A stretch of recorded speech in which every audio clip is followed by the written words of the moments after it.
E aí, galera, boa noite. Vamos apresentar o primeiro episódio do InovaCast com o nosso convidado Daniel. Prazer, eu sou a Giovana, estudante de administração, terceiro semestre. Estou aqui também com meu colega Lucas, de contábeis, que vai falar um pouquinho... Ai, meu Deus, esqueci agora. Sobre ingressar em auditoria, né? Então, vou passar aqui para o Lucas, que ele vai dar continuidade com o nosso convidado. Boa noite, Daniel. Boa noite. Se apresente, por favor, para a gente, para o nosso público. Bom, meu nome é Daniel Zanerato, de Luna. Eu sou formado em Ciências Contábeis pela FECAP. Trabalho aí em auditoria há uns 10 anos, na parte interna uns 4 anos. Então, eu sempre foquei na minha carreira um pouco de conhecimento, adquirir conhecimento. Então, passei um pouco por cada área. Passei por custos, passei em escritório de contabilidade, ingressei em auditoria, que era o que eu sempre quis, né? Era o meu foco. E estou nessa vida até hoje mais voltado para a área de compliance e gestão de risco. Né? Hoje é o foco da minha carreira. Assim, por que auditoria? Por que você escolheu pela auditoria? Então, na verdade, eu sempre gostei muito de mercado financeiro, né? Eu sempre acompanhei bolsa de valores, até por causa do meu pai, que trabalhava na área. Então, era uma área que me chamava a atenção. E aí, lendo matérias, né? Na minha época não tinha muita internet para estar consultando, né? Sem entregar a minha idade, mas não tinha... A internet não tinha força na época que tem hoje. Então, se lia muito, e aí eu lendo, comecei a ver sobre auditoria, e o que me encantou na auditoria, uma coisa que eu nunca gostei muito, é ter rotina, né? Todo dia o mesmo escritório, as mesmas pessoas, os mesmos problemas. Então, eu sempre queria algo mais, eu sempre queria coisas que me desafiassem como profissional. E aí, lendo uma matéria falando sobre auditoria, me interessei na área, falei, é isso que eu quero para minha vida. Eu tinha uns 15 para 16 anos na época. E aí eu corri atrás. O que é auditor? O que eu preciso fazer? Para onde eu preciso ir? Qual que é o rumo? E aí eu comecei a pesquisar. E aí um dos requisitos para auditoria externa era ciências contábeis. Né? E aí eu fui... Meu pai já é contador também de formação, mas até então ele não atuava como contador. Ele trabalhava em banco, mais nessa parte financeira, depois ele foi no mercado de ações, foi para uma corretora de valores, e aí eu comecei a pesquisar, a perguntar, né, entender o que era a área, o que não era, né, e aí quando fala em ciências contábeis, todo mundo acha que é exatas, que nem economia. Sim. Né? E na verdade não é. Justamente porque... um balanço contábil, ele nunca vai ser, os contadores não nos ouçam, mas ele nunca vai ser exato, né? Você tem provisionamentos, não é um número exato, você tem provisionamentos, enfim, você tem uma série de questões que eu não vou entrar muito na parte técnica, mas por isso que ela não é considerada exata, né? O balanço ele nunca vai refletir exatamente, ele vai te dar uma fotografia de momento, né? Mas ele...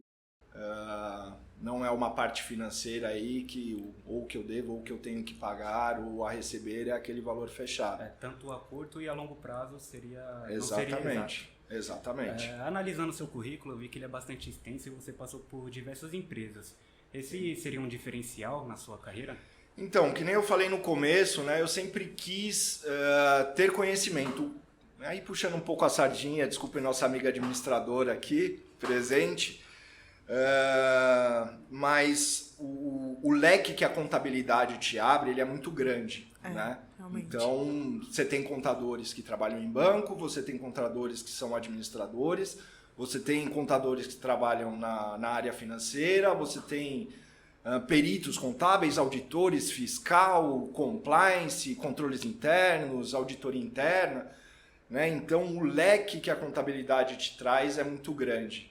Né? Então, eu comecei trabalhando em banco, né? Hoje já não está mais aqui no Brasil, comecei pelo HSBC. E aí depois eu fui para um pouco de tudo, fui um pouco para o ramo de seguros, trabalhei em escritório de contabilidade, fui para a indústria, trabalhei com custos, adorei custos, quase desisti de auditoria por causa de custos, é uma área que desafia bastante. Trabalhei com custos numa indústria, e aí o foco é auditoria. Eu falei, não, já adquiri conhecimento em diversas áreas, agora está na hora de ir para a área que eu realmente direcionei a minha carreira, né? Foi pela qual eu fui atrás de ciências contábeis. Então, por isso que eu acabei abrindo esse leque, mais no começo da minha carreira, para adquirir experiência. Entendi, legal, bem legal. Eu pensei que trainee ou trabalhar em banco seria uma boa, só que a gente não pode se acomodar. O início ideal seria trabalhar em banco ou trabalhar como TI?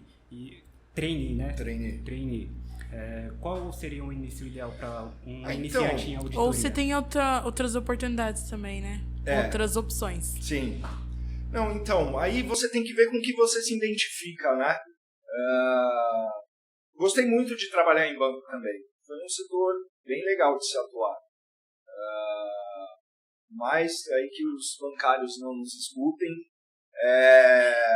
O que eu senti atuando em banco, que quando você sai, é uma área muito específica. Para você se repor no mercado para banco, é muito difícil. E olha que na época que eu trabalhava em banco, tinha diversos bancos, né? Hoje a gente se concentra, tá certo que chegaram aí as startups de banco, né? Deu uma aquecida de novo nesse mercado, mas até então, bancos físicos, a gente tem hoje 5 ou 6 bancos, né? Sendo que 2 deles são públicos. Aí dependem aí de você estar prestando um concurso. Então, foi legal a experiência, mas não me via trabalhando em banco hoje, acho que por causa disso. Conheci pessoas que trabalham a vida inteira em banco, quando saía, para transitar para outro banco era difícil, para se colocar numa indústria, numa prestação de serviço, também era difícil. Então, por isso que eu acabei redirecionando aí. Mas trabalhar em banco é excelente, principalmente para IR de banco. Sim, é verdade. Sim, para quem já é estudante, né, está na metade da faculdade, e nesse caso a pessoa ingressa já na área de auditoria, quais as dificuldades iniciais ou a longo prazo até o final do curso que o aluno vai encontrar até lá? Área de auditoria, né? Então, nem tudo são só flores, né? Auditoria, exatamente. A auditoria me proporcionou muita coisa boa, né, pelos desafios, conhecer outras culturas. Eu tive a oportunidade de viajar praticamente o Brasil inteiro. Hoje no Brasil eu só não conheço o estado do Acre, o resto eu conheço de norte a sul do Brasil, cidades pequenas que eu nem conhecia, que nem são tão pequenas assim. Quando você chega no seu destino, você se surpreende com algumas cidades, né? Então, por outro lado, né, principalmente para quem está iniciando agora, tem as questões das viagens. Então, eu ingressei em auditoria, eu estava no quinto semestre, quarto ou quinto semestre de contábeis, né? E foi difícil, porque eu faltava muito, eram muitas viagens, né? Então, eu acabei reprovando diversos semestres. A empresa de auditoria que eu trabalhava na época reembolsava a faculdade, então eu não tinha esse gasto, né? Mas em contrapartida, o que era para eu me formar em 4 anos, eu acabei me formando em 5 anos e meio. Né? Então, eu tive 1 ano e meio porque a faculdade alegava que o MEC não aceita atestado de trabalho. Atestado de trabalho, exatamente. Né? Então, foi difícil. Eu tinha nota, mas não tinha presença. Tem que ser muito firme para chegar até o final. Exatamente. Então, é difícil, é cansativo, mas os frutos que se colhem lá na frente, muitas pessoas ficam pelo caminho, né? Eu lembro quando eu iniciei lá na FECAP, eram 2 salas com 40 alunos, né? Então, chegou no último semestre, juntaram as 2 salas, tinha 15, 20 alunos.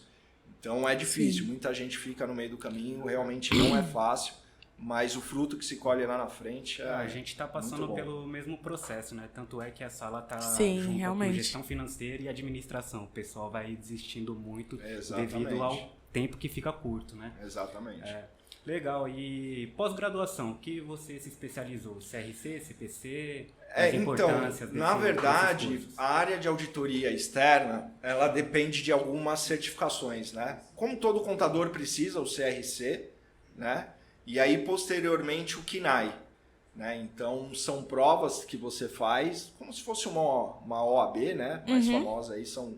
Antigamente, o CRC não tinha obrigatoriedade da prova. Quando eu me formei, já tinha essa obrigatoriedade, então eu tive que fazer a prova. Não é nenhum bicho de sete cabeças, o KNAI é um pouco mais difícil, mas nessa parte a auditoria externa te dá bastante suporte, né? Então, na época, a empresa que eu trabalhava, quando eu fui para tirar o KNAI, eu já tinha tentado 2 vezes, não tinha passado. E aí pegaram os sêniores mais experientes da empresa, deram um curso para estar tirando o KNAI, né? E aí, é lógico que com suporte, um curso e tudo mais, se conseguir dedicar um tempo, né? Então, eles abriram um espaço aí para a gente estar se especializando, foi onde eu consegui tirar o KNAI. Você tem alguma dica de como você consegue passar nessa prova para os nossos Ou telespectadores? algum curso que existe para ajudar você? Tem cursos que nem para tirar o AB, tem cursos que ajudam, né?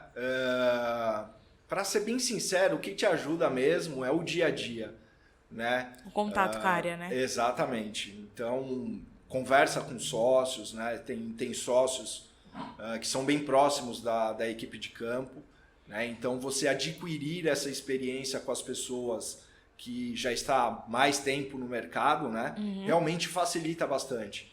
Então, principalmente o KNAI, você tirar logo quando você sai da faculdade é um pouco mais difícil, né? Sim. Porque tem muita normativa, tem várias questões ali que você precisa estar alinhado com o mercado ali, né? Você precisa vivenciar o dia a dia.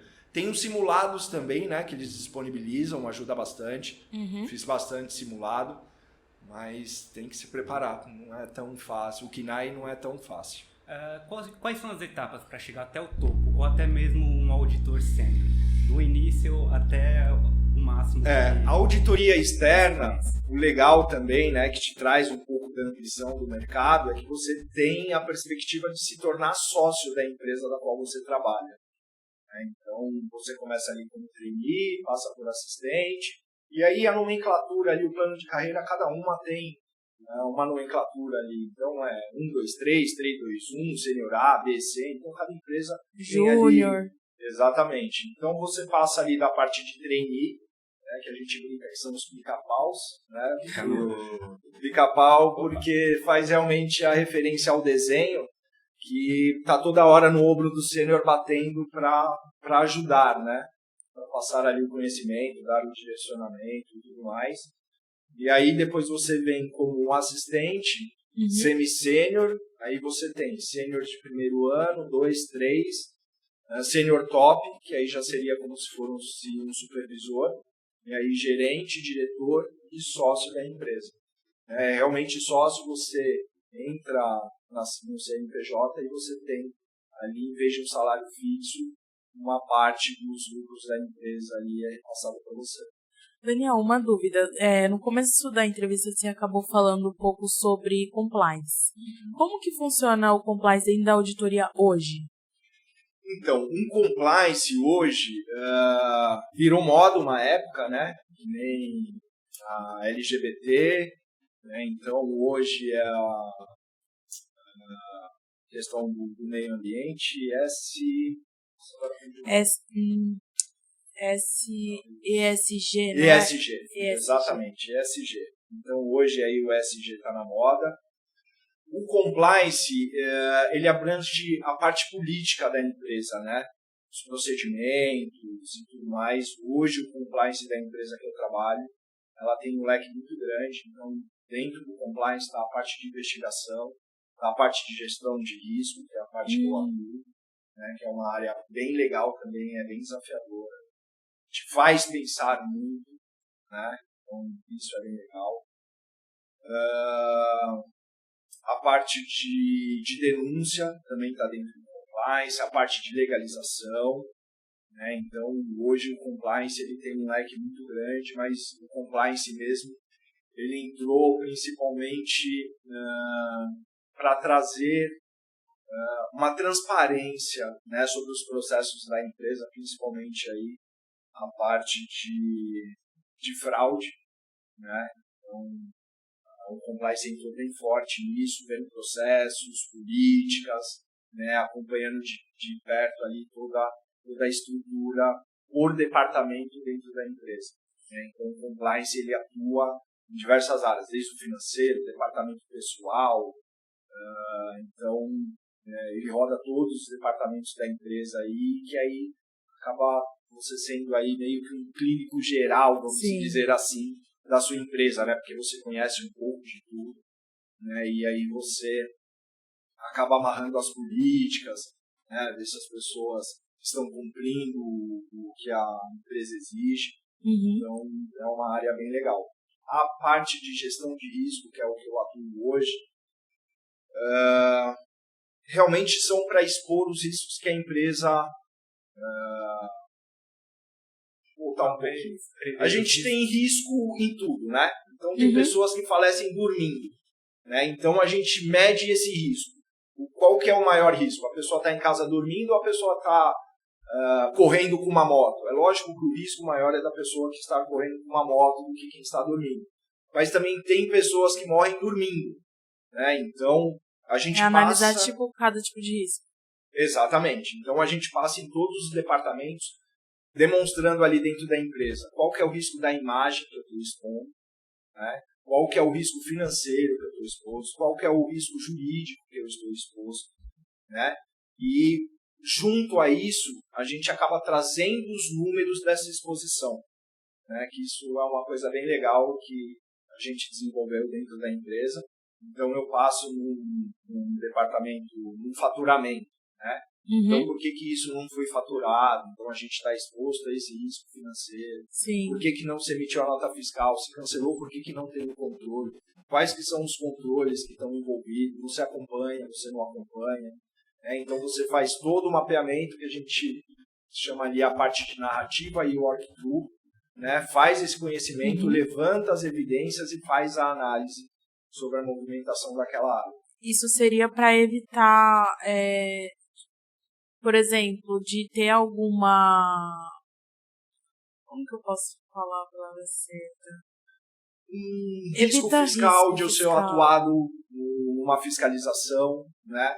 De eu ter um processo envolvido, seja ele trabalhista, seja ele pela prestação de serviço que é dado. Hoje eu atuo na área da saúde, né? Então é um grupo, se chama UHG. Então é um grupo que comprou a Mil, ele comprou a Mil, que é o plano de saúde, né? E aí tem vários hospitais que são da rede. Então, aí além da equipe de risco administrativo, a gente tem o risco assistencial, que a gente chama, que é o risco que o paciente está exposto no atendimento, né? Então, e aí a gente faz o risco com os contratos, com o plano de saúde, se faz sentido ou não, aquele custo auferido àquele contrato, né? Se ele atende, se ele me traz resultados, se ele não me traz, se o consumo dentro do contrato que eu fiz, ele é plausível, né? De repente eu acabo utilizando mais itens para realizar aquele atendimento e aí a operadora acaba não me passando isso, eu já tenho um contrato falando que eu vou utilizar X material, então a gente acaba fazendo toda essa análise para ver quais riscos a instituição está exposta. Dentro das operadoras, qual que está tendo a maior glosa, né? Qual que tá a maior inadimplente, né? Por que se cancela a nota fiscal? É acompanhado, não é? Repasse médico, os médicos, a maioria dos médicos hoje são prestadores de serviço, então o contrato junto a esse médico está em dia, né? Eu tenho um risco trabalhista exposto, ele pode me processar para ser com vínculo CLT, então a gente faz toda essa análise, por isso que é bem desafiador, né? Você vê que a gente transita aí por diversas áreas. Contabilidade, está fazendo os registros corretos, né? Está fazendo os provisionamentos, meu resultado está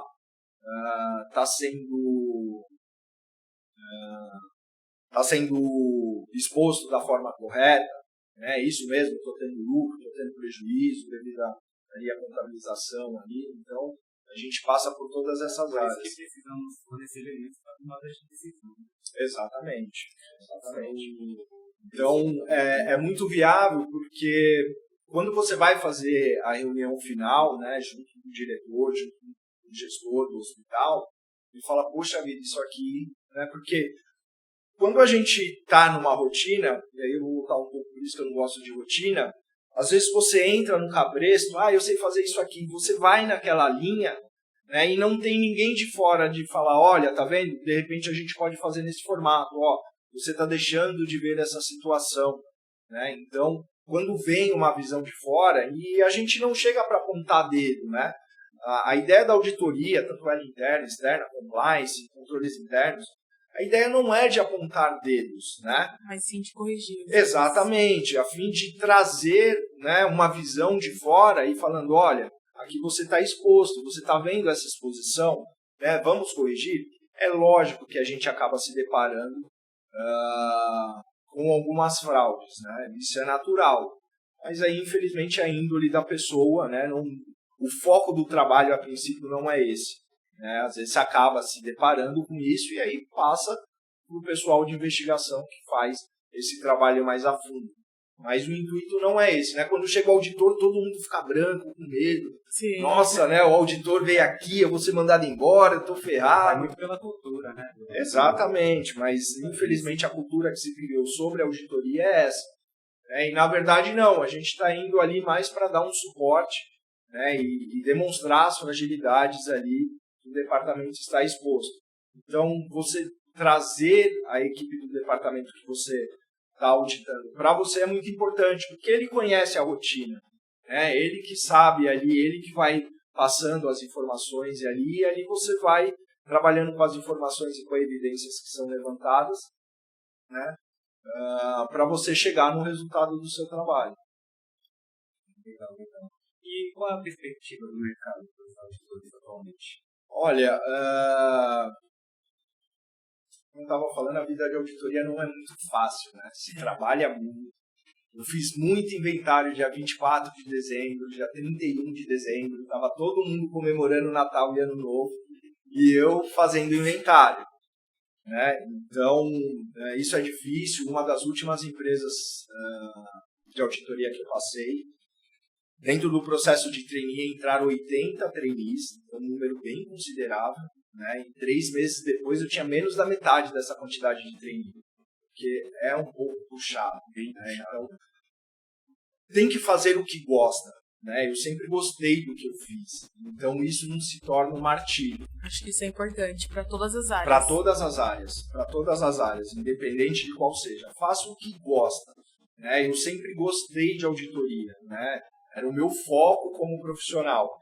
Então, esse tipo de situação, trabalhar até mais tarde, trabalhar até de madrugada, ter que fazer inventário. Né? Então, aquilo não se tornava um martírio para mim, porque eu gostava daquilo. Então, uma união de disciplina com motivação. Exatamente. Então, eu queria ser sócio de uma empresa de auditoria. Né? Então, aquele era meu foco. Né? Então, você se dedica àquilo. Então, tem que fazer o que gosta. Tem o ônus e o bônus. A carreira de auditoria, né? ela é rápida. Né? Então, se for comparado com outras áreas, indústria e tudo mais, né, então é uma carreira mais rápida. Você tem sêniors dentro de uma auditoria externa com 25, 26 anos, né? E aí quando você passa para uma indústria, um sênior já é aquela pessoa de 40 anos, né? Então a senioridade que tanto se fala é aquela pessoa mais experiente, né? E a externa você tem isso um pouco mais rápido, né, do que as demais áreas. Então, hoje você precisa muito de auditor justamente porque não está conseguindo se formar novos auditores, justamente porque essa carga de trabalho. É lógico que se veio a pandemia, muita coisa mudou, né, dentro do que era na minha época, e dentro do que é hoje a auditoria externa, muita gente já está trabalhando de home office. né? Eu tenho muitos amigos que estão em home office, já não tem mais essa quantidade de viagem, né? Esse excedente tanto de horas de trabalho. Então o mercado de trabalho mudou muito, né? Principalmente da auditoria externa, do período que eu atuava para hoje. Mas ainda assim mesmo é uma cobrança um pouco maior e nem todo mundo se adapta. E quando você não faz o que você gosta, isso se torna um martírio. Sim. Né? Então é uma área, eu graças a Deus, eu nunca fiquei desempregado, e o período que eu fiquei foi um período muito curto, foram poucas vezes de período curtos. Então eu não tenho que reclamar da área assim, para emprego. Legal. Após 25 anos, você falou que aos 25 anos já tem sêniors dentro Sim. da auditoria. Fica mais difícil quem começa agora? Tipo, agora após os 25 anos? Antigamente, logo quando eu comecei, tinha justamente por causa de conflitos, né? Então você não daria para ter, eles diziam na época que não daria para ter um trainee com 28 anos, sendo que eu já tenho um gerente com 27, né? Eu já tenho um sênior com 25. Como é que uma pessoa de 20 e poucos anos vai, né, entre aspas, assim, liderar um projeto de uma pessoa mais velha? Então isso gerava muito conflito, né? Hoje em dia, com essa escassez, eu vi que isso diminuiu um pouco, né? Conversando com as pessoas da área, com colegas que atuam até hoje. Então essa régua, ela se estendeu um pouquinho mais, né? Então hoje você entrar num período de trainee aí com mais de 24 anos aí, hoje ainda já está mais aceitável do que lá atrás. Pessoal, bora pra auditoria, hein? Bora pra quem auditoria. Gostar da área aí, quem gostar de desafio, velho, acima dos 25. Quem gostar de desafio e querer trabalhar muito, vai pra auditoria. Vai pra auditoria. Mas é interessante, assim, você tem desafios de empresa, né? Então, eu atuei em varejo, em indústria, né? Então, do chocolate ao vidro, né? Eu atuei nessas diversas áreas, e aí essa questão de viajar, conhecer outras culturas, né? Conhecer outras formas de trabalho, conhecer pessoas. Tem pessoas que eu mantenho contato até hoje, pelo nível de conhecimento, né? Pelo profissional que é. É bom também, dentro da sua carreira, você se espelhar em alguns profissionais, né? Ou porque ele é muito bom tecnicamente, ou porque ele é muito bom em liderar pessoas, né? Ou porque ele tem uma dicção muito boa. Então você, como profissional, você vai procurando essas pessoas, né? Esses lados positivos. É lógico que todo mundo tem defeitos, né? Mas você pegar aquela parte boa e trazer profissionais ali que você, poxa, aquela pessoa me chamou a atenção por causa disso, eu vou, né, me esforçar para ser algo próximo do que ela é.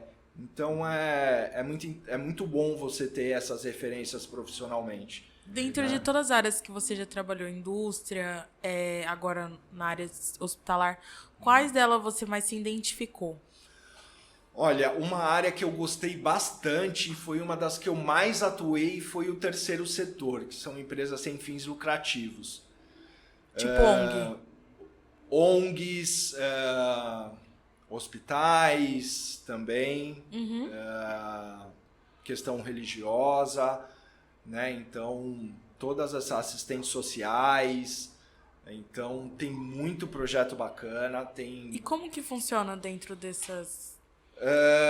Hoje, para quem atua na área da saúde, né, você tem, se você é uma empresa privada, você tem que atender um certo número de pacientes sobre o seu faturamento que sejam ligados ao SUS. Né? Então, a área da educação, você tem instituições que têm que ceder bolsas, né, de estudos. E aí você tem assistência social, que aí abrange diversas coisas, né? Idosos, crianças, pessoas com dependência química, aí você tem um leque muito grande dentro da assistência social. E aí o governo, como incentivo para essas instituições, ela cede os SEBAS, né? Que aí você tem isenção e imunidade de impostos e diversas outras situações, né? Como um incentivo para essas instituições. E o que eu gostava é que é uma área muito carente de informação. né? São pessoas, em sua grande maioria, tem grandes instituições, né, assistenciais e tem aquelas pequenas também, né? E a grande maioria são as pequenas e elas carecem muito de informação. Então era o legal que quando você chegava para fazer auditoria, e essas instituições que têm o SEBAS, obrigatoriamente, ela tem que ter a auditoria do balanço dela. Até pela transparência das informações, o que ela recebeu de doação, quais foram os gastos dela, né? E tinha uma carência muito grande desses profissionais por informação. Então eles num bom sentido, eles sugavam muito conhecimento. E isso era legal, você poder ajudar, né? Principalmente instituições que você acreditava, que você via ali que eram instituições realmente que faziam um trabalho decente, né? Que vestia a camisa pela causa. Então, uma das áreas que eu mais gostei, e aí foi um dos motivos de eu continuar na área da saúde, que no Brasil é muito carente, né? Então, se você imagina que você tem problemas em hospitais de grandes capitais, como São Paulo, Rio de Janeiro, Brasília, você imagine em estados e cidades mais carentes, né? Então, a área da saúde sempre me chamou bastante atenção, e aí por isso que eu acabei direcionando aí, ingressando mais para a área da saúde. Mas instituições do terceiro setor é uma área bem bacana de atuar e eu gostei bastante. Foi formando um perfil de liderança, né, também. Você tinha contato com diversas pessoas, né? Você ia para cidadezinhas pequenas que tinham projetos bem legais, né? Então, e aquelas pessoas queriam conhecimento, né? Era uma das poucas áreas que eu atuei que quando chegava a auditoria eles não ficavam tanto com medo, sabe? Mas mais de adquirir conhecimento. Era bem legal. E quanto menor a cidade assim que você ia, mais as pessoas queriam esse conhecimento, né? Queriam melhorar os processos, né? Questionavam, poxa, o que eu posso fazer? Como é que para onde eu posso ir? Então, era bem legal. O terceiro setor foi uma área bem legal que eu atuei. Você falou que você já viajou para praticamente o Brasil inteiro, menos o Acre. E quais dessas regiões você sentiu mais carência da população em questão de saúde ou outras áreas no terceiro setor? Olha, não tem como. O Norte e o Nordeste hoje ainda no Brasil são as regiões mais carentes, assim, né? Tanto na parte de educação como na parte da saúde. São as áreas mais carentes ali de acolhimento em relação ao governo, né? São áreas... Tem um fato que me marcou muito. Eu tava no Maranhão e aí eu fui conhecer os Lençóis Maranhenses, né?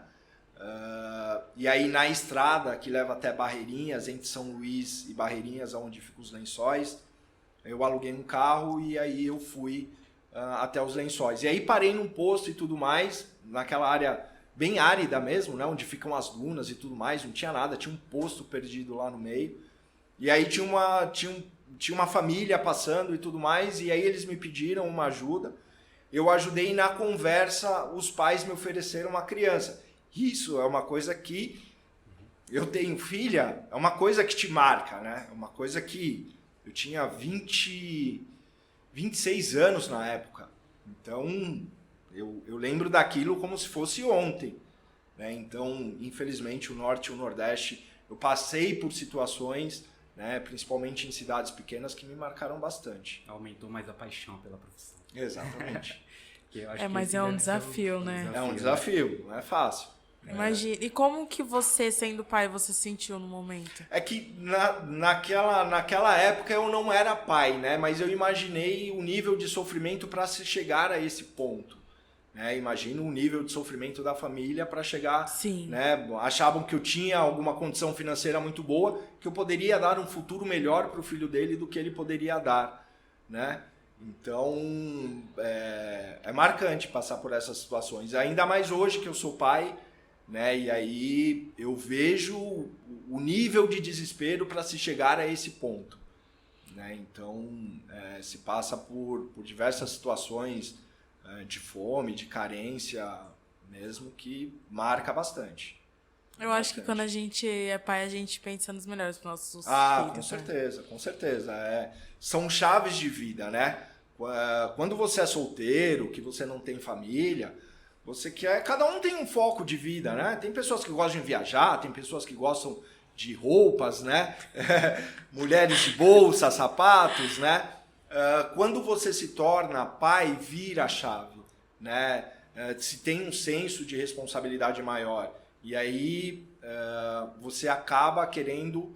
Meu pai quis me dar uma condição melhor do que eu teve e hoje eu quero dar para minha filha uma condição melhor do que eu tive. Eu acho que assim é sucessivamente. Então você para um pouco, né, de pensar, entre aspas, em coisas, entre aspas, fúteis, né? E passa a pensar, não, vou proporcionar uma melhor educação, vou proporcionar, né, um melhor conhecimento, para que ela se desenvolva como pessoa, como profissional e tudo mais. Então acaba tendo realmente essa virada de chave. Um momento importante da vida. Bem legal, bem legal. Algum conselho que você gostaria de dar para nossos ouvintes? Conselho? Poxa vida, acho que conselho é uma coisa tão difícil. Eu acho que determinação. Gente, nada na vida vem fácil. Nada, nada. Tudo vem com suor mesmo, né? É lógico que às vezes tem pessoas que têm um caminho um pouco mais fácil, as outras um pouco mais difícil.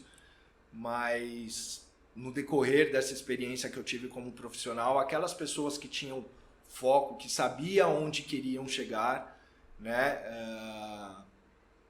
acabaram chegando, né? Então, faculdade não é fácil, né? Vir mesmo sem vontade faz a diferença. Faz. Né? E quando você chega, você encontra com os amigos, e aí você começa a conversar, e aí você começa a entrar no clima. Novamente. Exatamente. Eu acho que a faculdade principal dela, se você tem amigos, se você tem apoio, ela acaba sendo um pouco mais prazerosa. Sim, e um pouco mais fácil também. Sim. Como a gente está falando sobre foco, eu gostaria de fazer uma pergunta. Você acredita que você já chegou no seu objetivo em quesito de carreira ou ainda não? Não. Eu acho que você tem que estipular metas, né? Quando você chegou naquela meta, forme uma nova, né? E vai assim gradualmente. Hoje eu estou muito feliz aonde eu estou, o nível de profissional que eu cheguei, né? O conhecimento que eu conquistei. Só que eu sempre quero mais. Então, se hoje eu estou numa liderança, amanhã eu quero uma gerência. Eu conquistei a gerência, eu quero a diretoria. Eu conquistei a diretoria, eu quero o CEO. Eu conquistei o CEO, o que eu posso fazer para melhorar a empresa que eu estou, né? Então, sempre trazendo desafios. Então, você chegou a CEO de uma empresa, né? Muita gente almeja isso na carreira, né? Tudo bem, cheguei aqui, legal, o que eu vou fazer? Eu vou fazer a diferença, né? Dentro da empresa que eu estou, qual é a diferença que eu posso fazer? Como é que eu posso melhorar para os profissionais que eu tenho, eu como referência, né, para esses profissionais? Aonde eu posso levar a minha empresa para um próximo passo? Se desafiar, né? Eu acho que quando você se acomoda, a vida começa a perder um pouco de sentido, né? Então, eu acho sempre interessante, e aí não é nem só uma questão financeira, tá? É se desafiar como pessoa mesmo, né? Então, eu acho que você se desafiar, você não se acomodar, né? Você conquista muitas coisas. E o que você acha de... Como que você... o que você falaria para uma pessoa hoje que quer sair daquele estado que ela tá, tipo assim, na linha do conforto, mas ela precisa sair daquela linha do conforto? Olha, aí eu vou te falar, é uma decisão difícil, não é fácil, né? Então, e aí eu vou voltar ao exemplo dessa empresa que eu trabalhei há mais tempo, que foi com o terceiro setor. Eu já estava há 5 anos nessa empresa, né? Então, eu tinha o respeito dos sócios da empresa, eu tinha o respeito da equipe da empresa, né? Era uma empresa muito família, assim, a gente se ajudava demais. É lógico que algumas desavenças sempre há, mas nós éramos muito unidos. Tenho contato com essas pessoas até hoje, né? São pessoas que eu tenho um carinho, às vezes por causa da correria não dá para estar sempre muito próximo, mas de vez em quando, como é que tá, como é que estão as coisas e tudo mais. Mas aí chegou num momento que eu falei, tá, eu já faço tudo meio que no automático, e agora, para onde eu vou? Não, eu preciso de novos desafios, eu preciso... E você sair de uma empresa que você tem uma segurança de trabalho, para você ir para uma outra empresa que você não sabe como é que vai ser o seu chefe, como é que vai ser a equipe, né? Quais vão ser os desafios, é uma coisa a se pensar. Mas se você não der esse passo, eu lembro que quando eu trabalhava no HSBC, quando eu entrei, quando você é novo, você, né, o sangue ferve, eu tinha 18 anos na época, então eu queria conhecimento, eu queria evoluir, eu queria, né? Então, e aí eu via pessoas que estavam há 20 anos como caixa. Né? Eu trabalhava no centro de serviço do HSBC e tinha pessoas que eram desde a época do Bamerindos e continuava como caixa. Eu falava, gente, 20 anos para mim como caixa, eu vou ter um troço. Né? 20 anos de caixa, eu com 38 anos, eu já quero ser um gerente, eu já quero ser um diretor. Né? Eu quero conhecimento, não quero ficar sentado aqui num caixa o resto da vida. Tem pessoas que se acomodam pela estabilidade, né? Pelo tempo de casa e tudo mais. Mas aí é onde eu não concordo muito quando as pessoas dizem assim, por que o outro conseguiu e eu não consegui? Né? O que o outro passou ou abriu mão para chegar e aquela pessoa ficou na zona de conforto? Não deu a cara a tapa para Exatamente, não correu o risco. Não correu o risco. Na vida, às vezes, você precisa correr o risco. Né? Então, dentro da minha área hoje, tem gestor que fala, tudo bem, eu tenho conhecimento do risco, eu assumo o risco. Não tem jeito. Agora ele tem que estar ciente do risco que ele está correndo, né? Mas a vida é feita de riscos. E em algum momento você vai ter que correr. É verdade. Ou por escolha ou porque não tem opção. Então você vai ter que arriscar. Exatamente. E aí depois, mas eu tinha 30 anos de empresa, a empresa me mandou embora. O que você fez para mudar como profissional? Né? Quais foram os desafios que você correu atrás? Né? Por onde você foi? A empresa é injusta. Calma. A gente tem que ver um pouco também dos dois lados. Né? Não adianta você ter um zumbi sentado ali executando as mesmas tarefas, não aprender exatamente. Outra Tem coisa. um filme do Charlie Chaplin que mostra um pouco isso. Né? Ele trabalhava naquela indústria de produção e ele fazia o mesmo movimento o tempo inteiro. E quando mudou o processo... Exatamente. E aí você tem que estar atento a essas mudanças. Porque senão você vai ficar ali naquele mesmo movimento o resto da vida. Exatamente. Um ciclo que sempre volta para o mesmo lugar. Né? Exatamente. E aí É você como não sai daquilo. se a gente jogasse e não... Tá lá. Exatamente. E Parado. aí, né, 30 anos depois, eu fui mandado embora, né? E antigamente o mercado de trabalho valorizava essas pessoas, né? Sim. Aquelas pessoas que passavam a vida inteira dentro da empresa. Hoje, como o mundo está mais dinâmico, né, as empresas esperam mais conhecimento, mais vivência, outros ares, né? Então, não que esse profissional que passou 30 anos não seja um bom profissional, não é isso. Né? Mas hoje se procura conhecimentos diferentes. Eu acho que o mercado de trabalho hoje, ele procura aquele tipo de profissional que tem conhecimento, como você falou. Por exemplo, conhecimento... Eu trabalho na área comercial. Se eu tiver conhecimento para o mercado, na área comercial, na área do marketing, na área administrativa, na área financeira, aquilo para mim vai ser um diferencial. Antes, como você mesmo falou, antes era tempo de empresa. Hoje não. Hoje, quanto mais conhecimento você tem, Sim. mais destaque também você vai ter. Principalmente em tecnologia. Hoje em dia não, né? Hoje tem uma empresa, Contabilizei, né? Então, os auditores têm que se prevenir sobre isso, porque vai ter muita inovação e os robôs podem tomar conta. E isso já está vindo no mundo, né? Então, a gente tem que se prevenir para quem quer ingressar na carreira. Exatamente. E aí, o Lucas tinha me perguntado um pouco lá atrás, eu acabei estendendo o assunto pós-graduação. Gente, é muito bom pós-graduação, não vou falar que não é. Né? Todo o conhecimento que você adquire, ele é muito importante. Minha visão, tá? Não estou falando aqui que eu sou o dono da verdade, mas eu acho que uma pós-graduação, uma MBA, não adianta você sair da faculdade e já ir iniciar. Vai ter um monte de hater aí me xingando, né?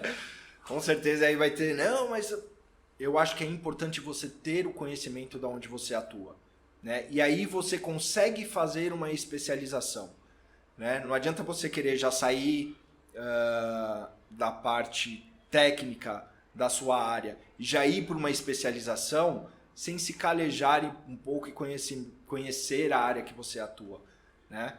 Então, eu acredito que hoje tem diversas certificações que são muito importantes, e aí para cada um na sua área, né? Então, acho que tem certificações que as pessoas deveriam pensar um pouco mais nisso, ter um pouco mais de vivência na área para ir para uma especialização. Porque aí você vai ter dentro da turma as pessoas que já atuam há um bom tempo naquela área, e aí você fica perdido nas discussões, né? Exatamente. Então, a pós-graduação é extremamente importante, não estou falando que não é. Toda a especialização é muito bem-vinda, mas é bom passar por aquele feeling do mercado antes de você ir para uma especialização. Eu aprendi algumas coisas e tentei implementar na empresa que eu trabalho. Só que a prática é totalmente diferente, ou um pouco, 50% diferente do que a gente aprende, né? Tem outros macetes a chegar até o objetivo principal. Exatamente. O mundo não é flores, Não né? é flores. Então, Infelizmente. mudanças é difícil. E eu que trabalho nessa área, quando você quer implementar um novo processo, dar uma nova ideia, a mudança é muito difícil, né? Você mudar conceitos, né? Você mudar visões, por mais que vá ajudar a pessoa acha que aquilo que ela está executando até hoje é tão certo que às vezes essa mudança é difícil, né? Você implementar meio alienada, né? Exatamente. Então, é importante e com o tempo vem. Água mole, pedra dura, tanto bate até que fura. Exatamente. Né? Então, quando você consegue demonstrar que aquilo é mais viável, as coisas acabam se tornando um pouco mais fácil. E aí precisa ter conhecimento, precisa ter feeling, precisa ter vivência, né? Precisa ter aquele tato da área que você está atuando. Daniel, como que você acha que a tecnologia que a gente tem hoje, ou as tecnologias futuras, qual é o impacto que vai dar dentro da área de auditoria? Você acha que vai ser um impacto positivo? Olha, ou não? Toda tecnologia ela é bem-vinda, né? Ela facilita, não dá para dizer que não, né? Então, eu já peguei mais essa fase de computadores, notebooks e tudo mais, mas as pessoas anteriores, profissionais anteriores de quando eu iniciei, faziam auditoria em papéis enormes, e era ali no lápis, e errava uma classificação, ou apagava, ou começava uma nova folha, né? Então, hoje é muito mais fácil. O Excel, meu Deus do céu, hoje eu não me vejo mais sem o Excel na minha vida, né? Então, é outro mundo. Mas a gente só tem que tomar cuidado também, porque às vezes a tecnologia te facilita muito e aí você para de raciocinar. Eu acho que quando você começa a utilizar muito a tecnologia e você começa a perder o raciocínio, a gente precisa ter cuidado. Essas inteligências artificiais hoje, incrível, né? Só que você joga um tema, ela já te forma um e-book, ela já te traz... né, um livro praticamente pronto. Onde fica o raciocínio disso? Né? Onde a pessoa vai exercitar mentalmente para chegar naquele ponto? Né? Então, eu acho toda a ferramenta ela é muito bem-vinda para facilitar a vida. A gente só tem que tomar cuidado para a gente perder o hábito de raciocinar. E aí a tecnologia começa a fazer a gente regredir e não evoluir. Entendi. Obrigada, viu? Imagina. Será que a gente pode encerrar? Não, tem só mais uma pergunta.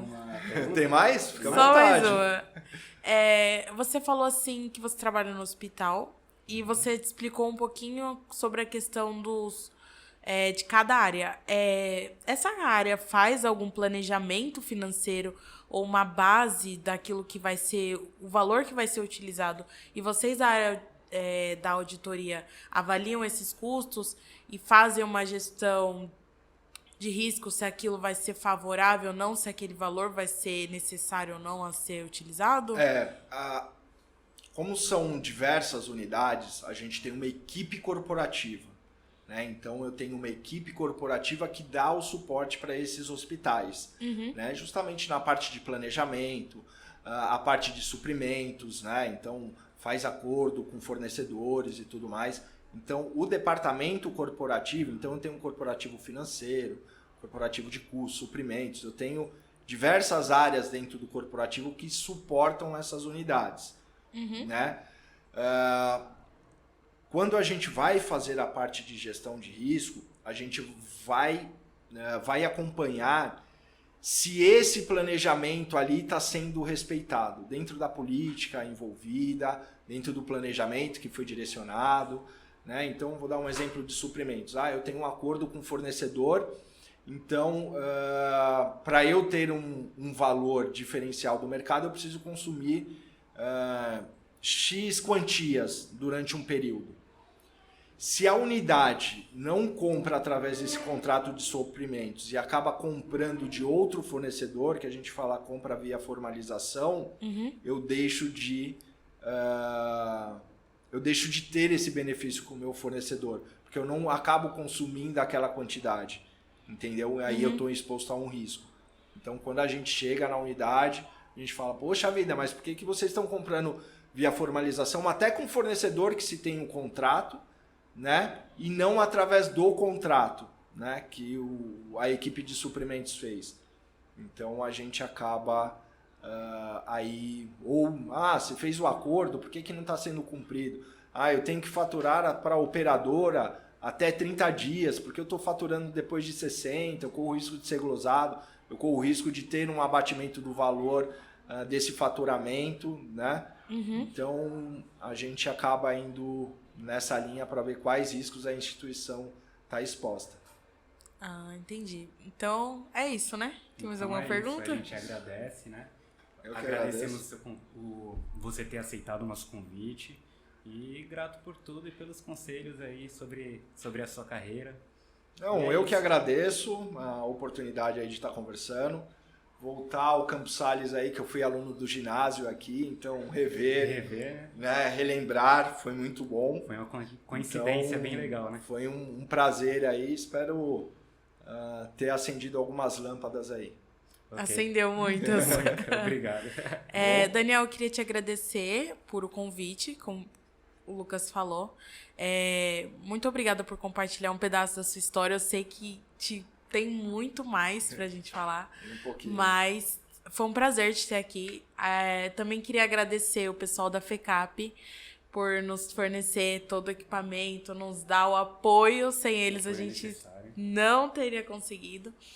E também agradecer todo mundo, o Lucas, o Daniel, e foi um prazer ter vocês aqui conosco nesse episódio. Que a gente vai estarei disponível e se precisar de algumas outras pessoas, também tem pessoas bem legais da área aí que tá para estar vindo participar também, muito trazer bom. Conhecimento.